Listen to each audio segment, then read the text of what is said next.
प्यारे बच्चों को नमस्कार। आज का हमारा टॉपिक जो है वो है सोशल साइंस ज्योग्राफी का क्लास 7 एनसीईआरटी, उसका चैप्टर नंबर 1 एनवायरनमेंट। अब हम लोग क्या करेंगे, सीक्वेंस वाइज चैप्टर नंबर 1 2 3 लगातार उसको करेंगे ताकि आपको एक सीरीज में पूरा सब कुछ एक साथ जानने को मिले और आपका सिलेबस में कहीं ब्रेक ना हो। So I am starting it from chapter number 1 environment class 7। Let us start with this book of NCERT। इसमें पेज नंबर 1 जो है एनवायरनमेंट का, उसमें जस्ट बच्चों का कम्युनिकेशन या बातें ही दिखाया है, तो हम लोग वो नहीं करेंगे, सीधा आगे बढ़ते हैं। पेज नंबर 2 पे फिगर दिया हुआ है कंपोनेंट ऑफ एनवायरनमेंट। अगर उसमें हम देखें तो ह्यूमन ने क्या बनाया है, नेचर ने क्या बनाया। ह्यूमन ने bridge, road, monument, industries, buildings, parks, ये सब बनाया हुआ है। और नेचर ने वाटर, हाइड्रोस्फीयर, एटमॉस्फेयर, लिथोस्फीयर और बायोस्फीयर, ये हम लोग पढ़ेंगे। जो नेचर का है, एनवायरनमेंट का है, ह्यूमन मेड वाला इसमें नहीं पढ़ेंगे। ह्यूमन में क्या है, इंडिविजुअल है, फैमिली है, कम्युनिटी है, religion, educational, economic and political situation. इसमें 2 पॉइंट दिया हुआ है, बायोटिक और ए बायोटिक, वो मैं आप लोग को लिख देता हूं फॉर योर बेटर स्टार्ट। चलिए, biotic. What is biotic? Biotic क्या है? तो biotic means the world of living organisms, है ना, जो जिंदा है उसको हम क्या बोलते हैं, बायोटिक। और the world of living organism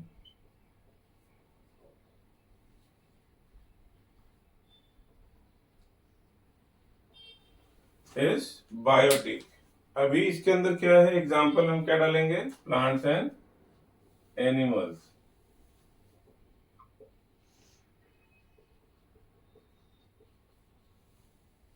ये हमारे क्या हो गए, एग्जाम्पल 1 2, 2 ही देता हूं मैं, आप बहुत सारे दे सकते हैं ना। ये क्या है, बायोटिक। लिविंग ऑर्गेनिज्म का जो वर्ल्ड है उसको हम क्या बोलते हैं, बायोटिक। ऐसे ही ए बायोटिक है, ए बायोटिक।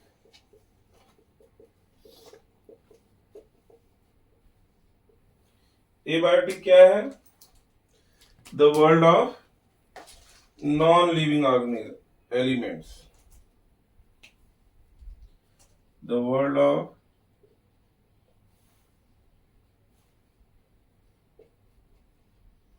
Non living elements. अब इसमें क्या होगा, इसमें क्या क्या आएगा मैं बताता हूं आप लोग को एग्जांपल में। लैंड, एयर, है ना, एग्जांपल में लैंड लिख देता हूं मैं, एयर, सॉयल, जो भी नाम लोगे वो सब क्या होगा, नॉन लिविंग एलिमेंट होंगे, दैट इज ए बायोटिक। आगे बढ़ते हैं। अगला पेज नंबर 3, नेचुरल एनवायरनमेंट। यहां से हमारा इंपॉर्टेंट स्टार्ट होता है। So let me start with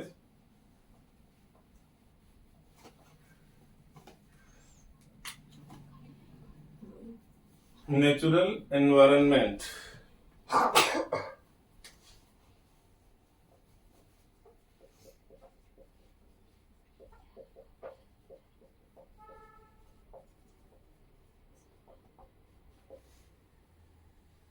natural, natural मतलब जो अपने आप नेचुरली बना हुआ, जो हमने अभी देखा था, लिथोस्फीयर, हाइड्रोस्फीयर, एटमॉस्फेयर, ये सब क्या है, नेचुरल है। तो just let us start with land, water, air, plant and animal comprise the natural environment. मैं इसको लिख देता हूं आप लोग के लिए।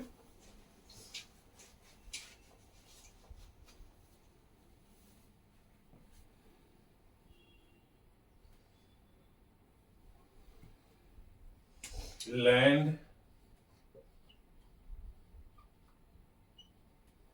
Water,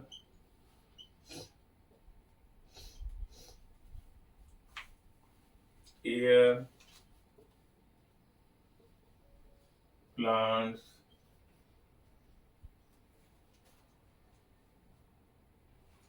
animal.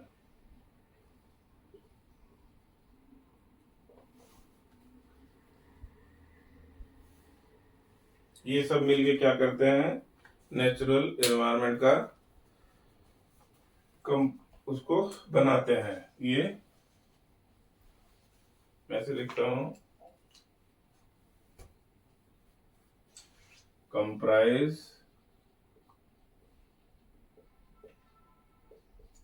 Natural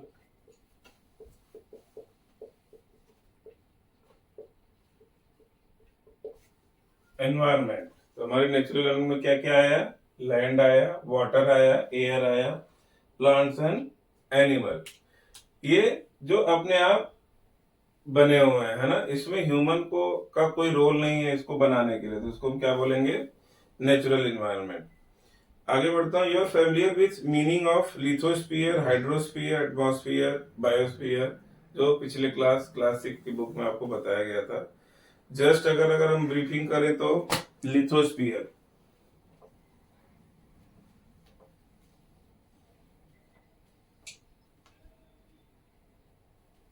number 1 lithosphere, है ना। लिथोस्फीयर आपको पता होगा क्या होता है, ये सॉलिड क्रस्ट और hard top layer of the earth. जो hard top layer of the earth है, ये सॉलिड क्रस्ट, उसको हम लिथोस्फीयर कहते हैं। Hard top layer of earth, है ना, दैट इज लिथोस्फीयर। इसको सॉलिड क्रस्ट भी बोलते हैं।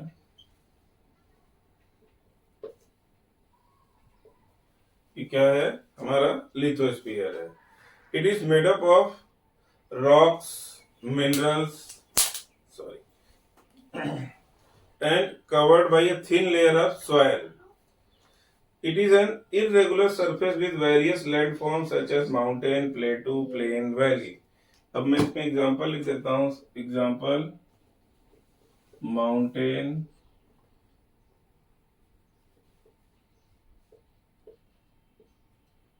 प्लेन,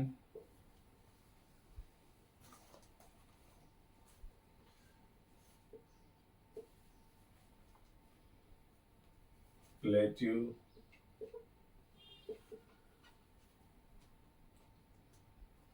वैलीज, ईटीसी, है ना। तो ये क्या बनाएंगे, हमारा lithosphere. Landforms are found over continent and also under ocean floor. ये जो समंदर का बेड है, जो समंदर के अंदर का जो जमीन है, उसको भी हम लिथोस्फीयर बोलते हैं। जो पहाड़ के ऊपर का जो जमीन है, उसको भी हम लिथोस्फीयर बोलते हैं। तो ऐसा नहीं कि समंदर के अंदर जो जमीन है वो समंदर हो जाएगा, that is part of lithosphere, जिसके ऊपर पानी है। ऑल्दो समंदर खुद में हाइड्रोस्फीयर है, लेकिन जो जमीन नीचे की है वो क्या हो जाएगा, लिथोस्फीयर हो जाएगा। आगे बढ़ते हैं। Lithosphere is domain that provides us forest, grassland, grazing, land for agriculture and human settlement. It is also source of mineral wealth. ये बड़ा ही इंपॉर्टेंट है, जो हमको रहने के लिए, हमारी जो जमीन है, जिसको हम बोलते हैं हमारे नीचे से जमीन खिसक गई, तो अगर उसको हम इन्वायरमेंट फॉर्म में बोलेंगे हमारे नीचे से लिथोस्फीयर खिसक गया, है ना।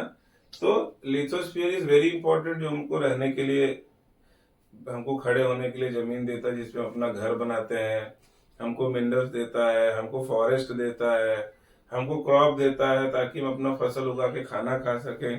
तो it is a very important part of our life, है ना। सॉलिड क्रस्ट है जो हमको स्टेबिलिटी देता है। अगर लिक्विड होता, आज मैं जहां पढ़ा रहा हूं, पता लगा अगले दिन मैं बह के कहीं और चला जाता, वहां पढ़ा रहा होता, दैट इज नॉट, मतलब वो चीज फिर स्टेबिलिटी में नहीं आती। ये क्या है, स्टेबल है ना। आगे बढ़ते हैं। अगला आता है हाइड्रोस्फीयर। Second one, hydrosphere. इसको मैं मिटा देता हूँ, ऊपर ही लिखता हूँ।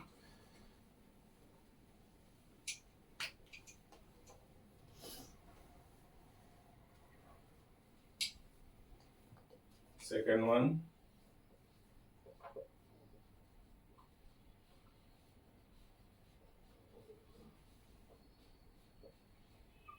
हाइड्रोस्फीयर। अब हाइड्रोस्फीयर क्या है? The domain of water is referred as hydrosphere. मैं लिख देता हूं ये,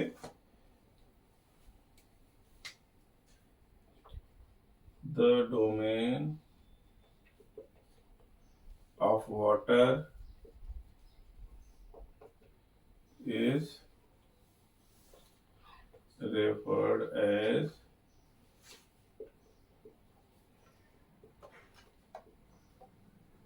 hydrosphere, है ना? It comprises various sources of water and different types of water body like river, lake, sea, ocean, है ना? तो इसका एग्जाम्पल अगर हमको लेना है तो क्या लेंगे? Example river, ocean, lake etcetera. ये क्या हो जाएगा? हमारा हाइड्रोस्फीयर का पार्ट हो जाएगा। अभी थर्ड वन आता है एटमॉस्फेयर। थर्ड वन आता है atmosphere.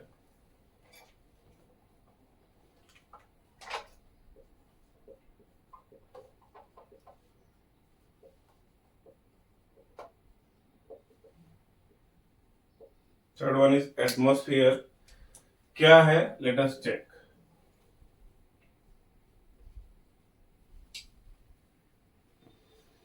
The atmosphere is the thin layer of air that surrounds the earth.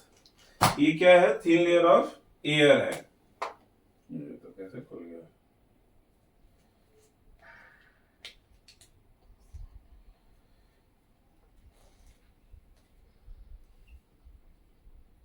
thin layer of air that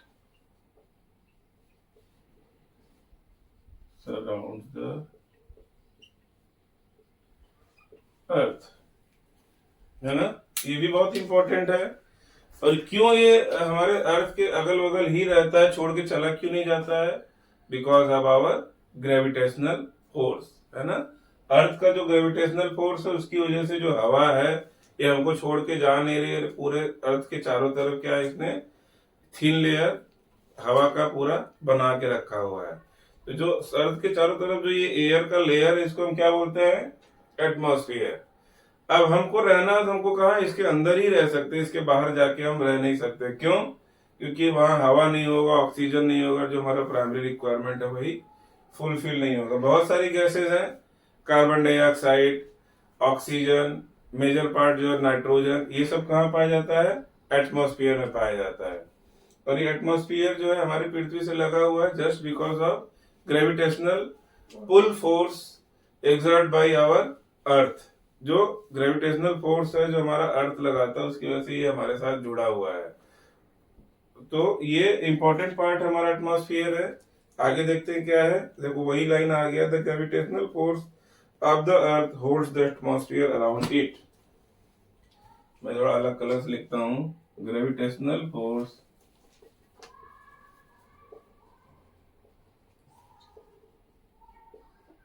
around of earth holds atmosphere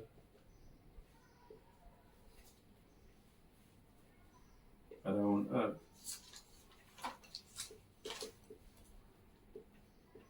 है ना? तो आगे बढ़ता हूं मैं। It protects us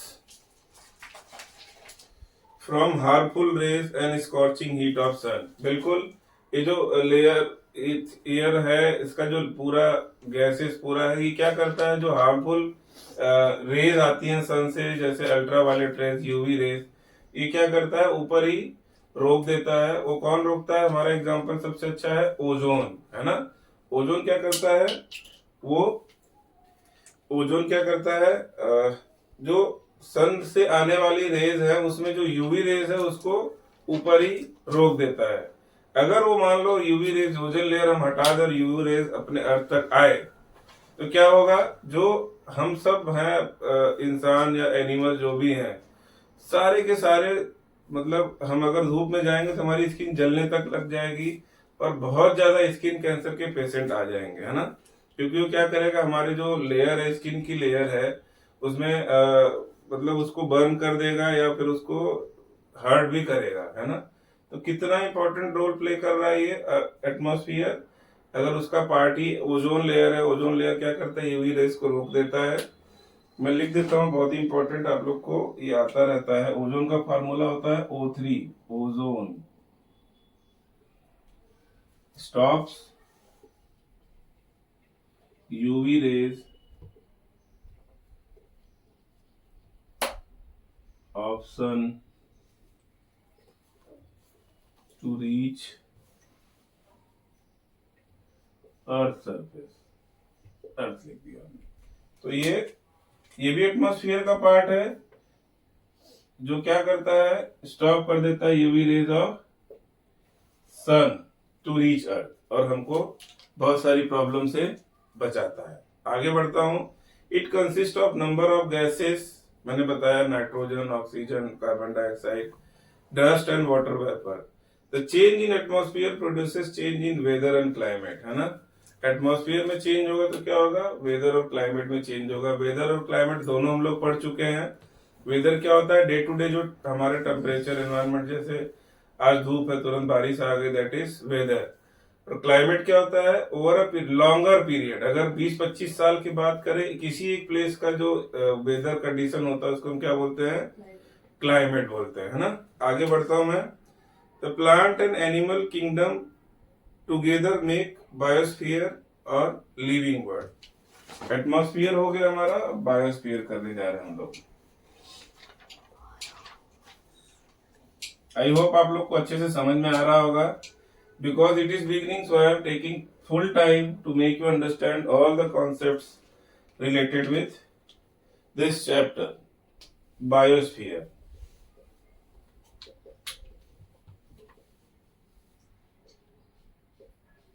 Biosphere.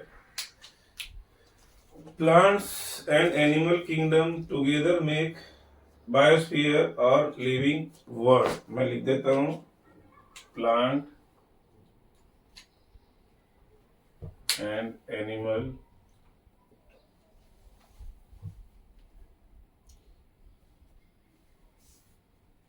together make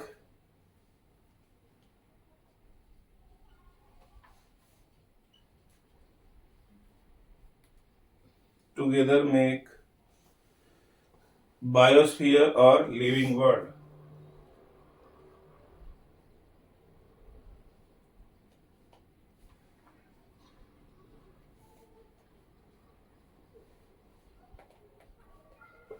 यानी बायोस्फीयर क्या हुआ, प्लांट और एनिमल जहां मिल के साथ रहते हैं उसको हम क्या बोलते हैं, बायोस्फीयर। इसको हम क्या बोलते हैं, बायोस्फीयर। यहाँ पे प्लांट, एनिमल और जो एनवायरनमेंट है सब एक दूसरे से इंटरेक्ट करते हैं। जैसे इंसान, अब इंसान क्या है, एनिमल ही है, बाहर गया, अब उसको क्या चाहिए, ऑक्सीजन चाहिए, तो कहाँ से लेगा, एनवायरनमेंट से लेगा, है ना। और प्लांट को क्या चाहिए, सन रेज चाहिए, वो कहाँ से लेगा, एनवायरनमेंट से लेगा। हमको क्या चाहिए खाने के लिए, प्लांट के ऊपर हम डिपेंडेंट होते हैं, दे आर प्राइमरी प्रोड्यूसर। सो सब एक दूसरे से जुड़े हुए हैं, है ना। अगर एक को निकालेंगे दूसरा अपने आप खत्म हो जाएगा। तो इसको हम क्या बोलेंगे, biosphere. They are interconnected with each other. चाहे एटमॉस्फियर हो, चाहे एनिमल हो, चाहे प्लांट हो, सब एक दूसरे से जुड़े हुए हैं और इसको हम क्या बोलते हैं, बायोस्फीयर। ये लिविंग वर्ल्ड का इंपॉर्टेंट पार्ट है। It is a narrow zone of earth where land, water and air interact with each other to support life. मैं इसको लिख रहा हूं, it is narrow zone, it is narrow zone of earth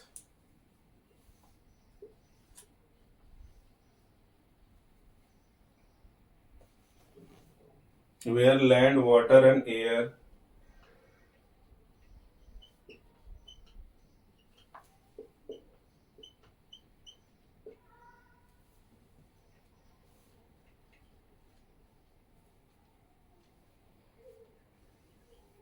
interact with each other to support life.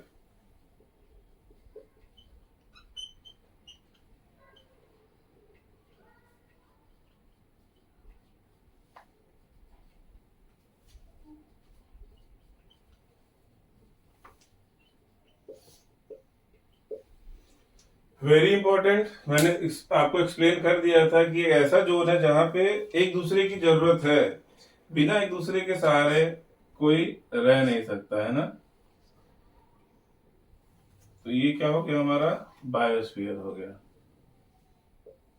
Very important, it is a narrow zone of earth where land, water and air interact with each other to support life. चलिए आगे बढ़ते हैं। Next is ecosystem. Next is ecosystem, very important. आपको आगे आने वाले classes में बहुत इलेबोरेट फॉर्म में मिलेगा, लेकिन हमको बेसिक पढ़ लेना है क्या होता है इकोसिस्टम। आपको डिफिनेशन पूछा जाएगा इकोसिस्टम का, तो आपको एक्सप्लेन करना है ना। चलिए मैं पढ़ता हूं। All plants, animals and human beings depend on their immediate surrounding.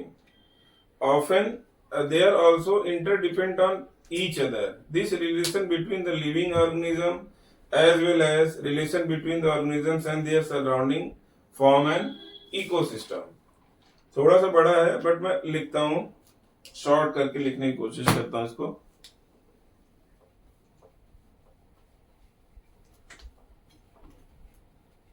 आप लोग जैसे मैं बोल रहा हूं तो वीडियो को स्टॉप कर करके आप लोग जो बोल रहा हूं उसको भी लिख सकते हैं, दैट इज ऑल्सो इम्पोर्टेंट। और आपको एक कॉन्सेप्ट जो है इस चैप्टर से रिलेटेड सारा का सारा क्लियर हो जाएगा। मैं लिख रहा हूं,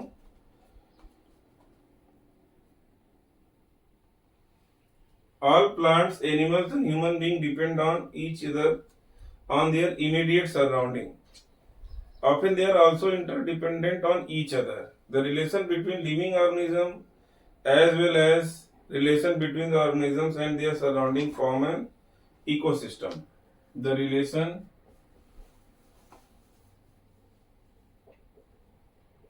between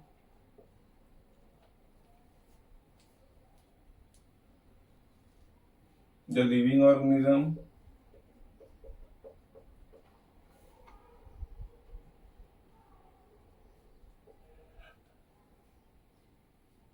as well as the relation between organisms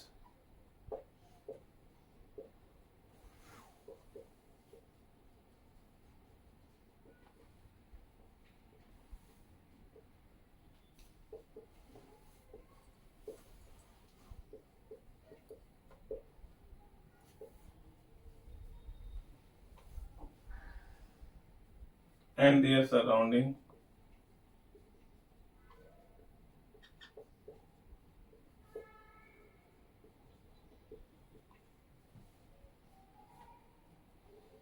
form an ecosystem.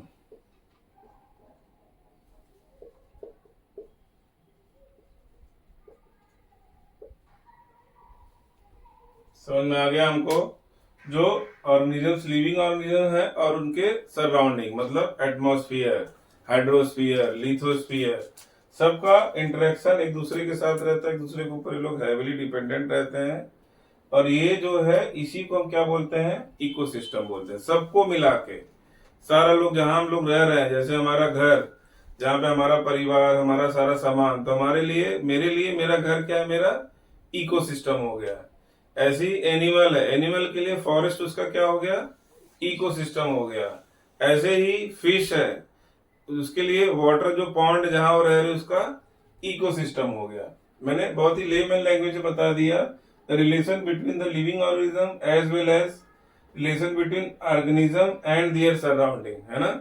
अब जैसे परिवार में मैं हूँ, माता पिता हैं, बच्चे हैं, तो सबके बीच में जो रिलेशन है, और हमारा जो घर का एरिया जहां हम रह रहे हैं, सो रहे हैं, उठ रहे हैं, बैठ रहे हैं, हमको शेल्टर मिल रहा है, प्रोटेक्शन मिल रहा है, खाना मिल रहा है, ये क्या बनाएगा, हमारा इकोसिस्टम बनाएगा। ऐसे ही एनिमल, मैंने एग्जांपल दिया उसके लिए, फॉरेस्ट जहाँ वो पूरा अपने एक ग्रुप के साथ रहते हैं, पूरा उनका जो लाइफ साइकिल है एक दूसरे के ऊपर डिपेंडेंट रहता है। So this is ecosystem. आपको इसको थोड़ा ध्यान से याद कर लेना है, ये आपको क्या करेगा, एग्जाम में आएगा, है ना। चलिए आगे बढ़ते हैं, ह्यूमन एनवायरनमेंट नेक्स्ट टॉपिक। इसमें बहुत ज्यादा कुछ है नहीं ह्यूमन एनवायरनमेंट में, मैं जस्ट रीड करूंगा, हेडिंग डाल दे रहा हूं मैं जस्ट रीड करूंगा और आप लोग को एक्सप्लेन करूंगा।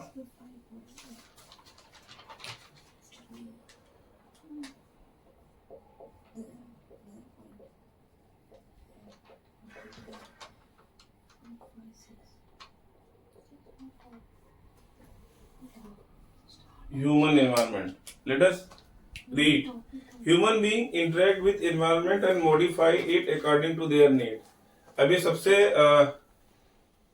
ह्यूमन सबसे इंटेलिजेंट एनिमल माना जाता है, तो जहां भी रहता है वो क्या करता है, अपने हिसाब से चीजों को मॉडिफाइड कर लेता है। उसको जो सुख सुविधा जिसमें लगती है, जो उसको कंफर्टेबल लगता है, वो अपने हिसाब से नेचुरल एनवायरनमेंट को क्या करता है, वो मॉडिफाई कर लेता है। Early human adopted themselves in natural surrounding. पहले वाले क्या करते थे, जैसा माहौल है वहां पे अपने आप को अडॉप्ट कर लेते थे। और अभी के जो आ गए वो क्या करते हैं, वो एनवायरनमेंट को अपने हिसाब से अडॉप्ट करवा देते हैं, है ना। जंगल काट के फैक्ट्री बना देंगे, घर बना देंगे, और अपने आप को एनवायरनमेंट को चेंज कर देते हैं, एक तरह से देखा जाए। अभी उसकी वजह से बहुत सारी प्रॉब्लम्स आ रही, जैसे ग्लोबल वार्मिंग हो गया, जो बहुत बड़ा इशू है, पूरे वर्ल्ड के लिए बहुत बड़ा इशू है ग्लोबल वार्मिंग, है ना। They led a simple life and fulfil their requirement from nature around them. जो पहले के लोग थे क्या करते थे, सिंपल लाइफ जीते थे, और जो एनवायरनमेंट अगल बगल जो रहता था उसी के सहारे अपना लाइफ बिताते रहते थे। With the time needs grew and become more worried, sorry, हाँ, जैसे टाइम बीतता गया तो उनकी जरूरतें बढ़ती गई। They learn to grow crop, उन्होंने फिर क्रॉप उगाना सीख लिया। Domesticate animal and lead to a settled life, और फिर उन्होंने सेटल्ड लाइफ जीना स्टार्ट किया। द व्हील्स वाज इन्वेंटेड, बाद में क्या हुआ, पहिया, व्हील का इन्वेंशन हुआ। फिर surplus food was produced, barter system emerged. Barter मतलब किसी को अनाज दो, उससे बदले में लकड़ी ले लो, बार्टर सिस्टम हो गया। उस टाइम पे करेंसी नहीं हुआ करती थी, तो बार्टर सिस्टम हुआ करता था। किसी के घर कुछ लेना है तो बदले में कुछ देना पड़ेगा, और वो आपके पास जो चीज है वो आप दोगे, और सामने वाले के पास जो चीज है वो आपको देगा। एक दूसरे की जरूरत के हिसाब से हम उनको देते और लेते रहते थे, है ना। कोई मनी या करेंसी, लीगल करेंसी नहीं थी जिसको बाइंडिंग में किसी को दो। अगर 100 रुपए का नोट है तो चाहे राम को दो चाहे श्याम को दो, उसकी वैल्यू 100 रुपए रहेगी। पहले के टाइम में ऐसा नहीं था। फिर industrial revolution enabled large scale production, बाद में इंडस्ट्रियल रिवोल्यूशन आया। ट्रांसपोर्टेशन बिकम्स फास्टर, फिर ट्रांसपोर्टेशन भी फास्ट हो गया। Information revolution made communication easier and speedy across the world, बाद में फिर आईटी का भी रिवोल्यूशन हुआ, और एक दूसरे से कम्युनिकेट करना, ईमेल भेजना, फोन पे बात करना आसान हो गया। फिर चीजें बहुत तेजी से बदलने लग गई। इसके बाद कुछ आगे विशेष है नहीं। I think I have completed this chapter. थोड़ा सा क्वेश्चन है, मैं देख लेता हूँ, just go through it. Question number 1, what is ecosystem, हमने अच्छे से कर लिया है। सेकंड हैंड है, what do you mean by natural environment, वो भी हमने कर लिया है ना। नेचुरल एनवायरनमेंट के मैंने पार्ट किए, lithosphere, hydrosphere, atmosphere, biosphere. What is this, it is natural environment, है ना। What is major component of environment, वो भी हमने कर लिया। Give 4 example of human made environment. अब वो ह्यूमन मेड एनवायरनमेंट क्या है, जैसे इंडस्ट्रीज हो गया, ये हमारा जो फिगर है उसमें दिया हुआ है ना। बिल्डिंग हो गया, पार्क हो गया, रोड हो गया, मॉन्यूमेंट हो गया, इंडस्ट्रीज हो गया। व्हाट इज लिथोस्फीयर, कर सकते हैं हम लोग। Which are 2 major component of biotic environment, biotic मतलब लिविंग, मेजर कंपोनेंट क्या है हम बता सकते हैं। व्हाट इज बायोस्फीयर, कर लिया हमने, डिफिनेशन भी लिख लिया। अभी what is not natural ecosystem, इसमें दिया है A desert, B aquarium, C forest. तो बी एक्वेरियम हमारा नेचुरल इकोसिस्टम नहीं होगा, है ना। Which is not a component of human environment, तो land is not a component of human environment. दूसरा क्या है, रिलीजन और कम्युनिटी है जो ह्यूमन से जुड़ा हुआ है ना। थर्ड वन है which is a human made environment, तो रोड, रोड। बाकी माउंटेन और सी दिया दो ऑप्शन, वो नेचुरल एनवायरनमेंट होगा। Which is threat to environment, तीन ऑप्शन दिया है, growing plant, growing population, growing crop. तो थ्रेट क्या है, ग्रोइंग पॉपुलेशन, है ना, ये थ्रेट है। बाकी मैचिंग का है। So I think we have done in best possible manner this chapter completed very well. Just go through it, revise it. It is beginning, आपका समर टाइम चल रहा है, वेकेशन टाइम चल रहा है, सो यूटिलाइज इट मैक्सिमम। क्लास में prepare होके जाइए, और अगर आप प्रिपेयर होके जाएंगे तो आपको ज्यादा से ज्यादा चीजें समझ में आएंगी क्लास में, है ना। आज मैं आज का वीडियो ये स्टॉप करता हूँ। सो अब नेक्स्ट मैं लेके आऊंगा जो चैप्टर होगा, चैप्टर 2 होगा इसी का, inside our earth. Very interesting chapter है, बहुत कुछ आपको जानने को मिलेगा। So be with me, study hard, enjoy life. Thank you so much.